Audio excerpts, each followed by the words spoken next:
If I had to pick my favorite piece of media from over all the years of my life, over all the things that I've listened to, watched, played, I'd probably have to pick Halo 3 because it has such a special place in my heart.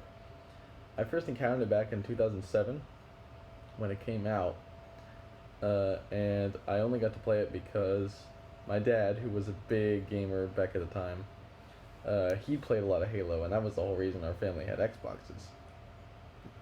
But it was my first mature game, and he played a little, and I wanted to play it because I used to love watching my dad play any game. I used to go in his office and sit behind him and watch him play Call of Duty, Halo, Gears of War. I didn't get to play them, but my parents would let me watch him play, and of course I always wanted to play. So one day I went up and asked my dad, hey, I've been watching you play Halo and I want to play it really bad, can I play it? It took my parents a while to decide that they were going to let me play it. But eventually, I think about a week and a half later, my mom came and told me, your dad and I have decided that we're going to let you play Halo, but you can only play some of the missions because we think some of the other ones will give you nightmares.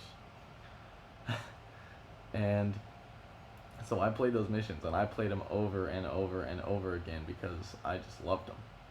And I'd say it's my favorite because I've just interacted with it so much. I still play Halo 3 to this day. It came out in 2007, and I'm still playing it 11 years later.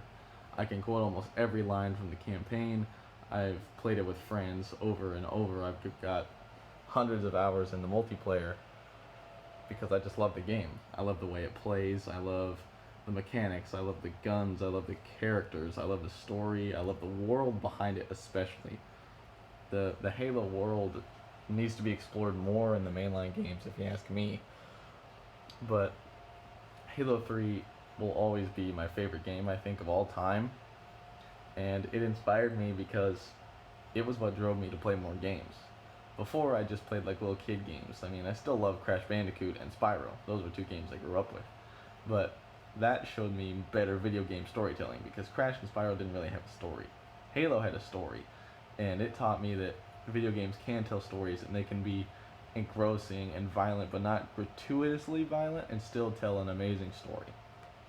And I think that's why Halo 3 is my favorite piece of media, because I have an emotional connection to it, to my childhood, and it being one of my favorite games, and it showed me just how well a story can be told, especially when you are in the story playing it yourself.